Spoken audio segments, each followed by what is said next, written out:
Bana, leo kwenye kipindi ambacho Faima alikuwa anafuturu na marafiki zake akiwemo pale Lulu, lakini pia na bidada wengi ambao walikuwepo pale walikuwa wanafuturu. Sasa bwana, kama unavyojua Lulu ni mtu ambaye kama ni mchonganishi fulani, basi Lulu amemuuliza swali la kezoshe Faima kuhusiana na maisha yake ya ndoa. Umeelewa bana? Yaani bibi Lulu akaamua kumuuliza Faima. Unajua Faima ana date na Vivian Boy, hasa akamuuliza, "Vipi kuhusu ndoa wewe na mpenzi wako Vivian Boy?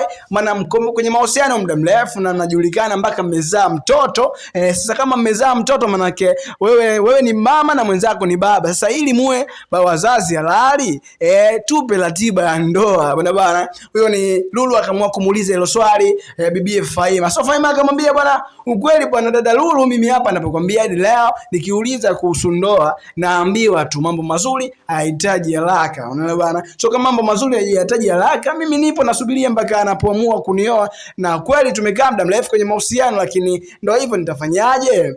Lakini pia vile tulimhoji Rayvanny kuhusiana na kumuoa Faima. Alichosema kwamba muda ni jibu sahihi, lakini pia unajua kabisa Vivian Boy ni mtu ambaye amekulia kwenye dini ya Kikristo, so ana maadili ya Kikristo. Sasa hilo pia tukamuuliza, je, nani kati ya Faima na wewe atamfuata mwenzake kwenye upande wa dini? Kwa sababu ukimwangalia Faima pia yupo kwenye imani ya Kiislamu, lakini pia Vivian Boy alikuwa kwenye imani ya Kikristo. So Vivian Boy akasema kwamba yeye ataangalia kitu gani ambacho ni sahihi, kama mke wake atamfuata au Vivian Boy atamfuata pia mkewe. Hayo ni masuala ya familia zaidi. Hivi kitu gani ambacho pia kinakuwa kikubwa kiupande wako? Kwa sababu ukiangalia bana, watu wengi au vijana wengi wanaishi tu ili mradi waishi, sababu ndoa ni kitu kama ambacho ni kitu ambacho tuseme kama wanasema kama kimepitwa na wakati. Ni watu wanasema, na so mimi nimesema na nukuu maneno ambayo walimwengu wameongea. So unaelewa bana. Kwa hiyo Faima ikambidi aendelee kulalamika. Sasa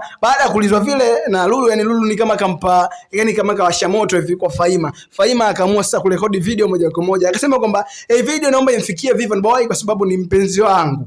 Na mimi uaga kila kitu ambacho nataka nampa. Jamani, mimi naenda kwake namfulia, nafanya kila kitu, tunakaa wote namfulia, nampikia, na tumezaa mtoto. Basi kinachofuata aniheshimishe, anioe.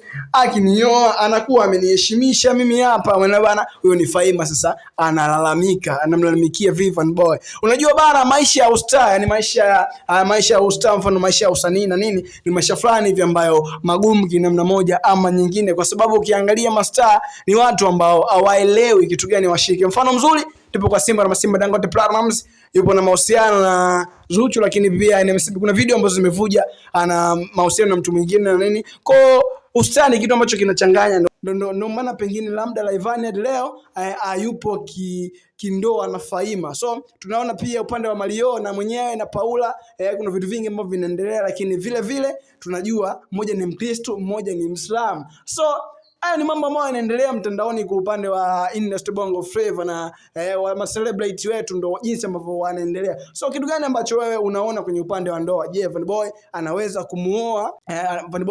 kumuoa kweli Faima? Yani ndoa inaweza ikapita kweli? Na kama ndoa itapita, je, nani atamfuata mwenzie sasa hapa? Yani kati ya Vivian Boy pamoja na Faima, nani ataenda kwenye dini ya mwenzake? So mambo yamekuwa mengi kinamna hiyo. Alafu mimi na swali kidogo hapa kwa upande wa dada au kwa upande wa wanawake.